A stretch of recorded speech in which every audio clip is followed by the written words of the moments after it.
Setelah dibunuh secara misterius oleh sosok bertopeng, balerina Capuchina bangkit dari kubur sebagai hantu penasaran. Jiwanya tidak tenang karena pelaku belum tertangkap.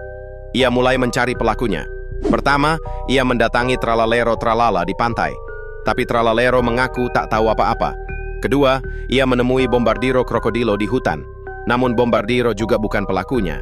Akhirnya, balerina Capuchina menghampiri Cappuccino Assassino. Wajah Cappuccino Assassino langsung pucat dan ketakutan saat melihat hantu balerina Capuchina. Ia akhirnya mengaku, "Ya, aku pelakunya." Dengan amarah dan dendam, balerina Capuchina membunuh Assassino. Setelah itu, wajahnya menjadi tenang. Like dan subscribe channel ini agar kamu tidak ketinggalan video-video berikutnya.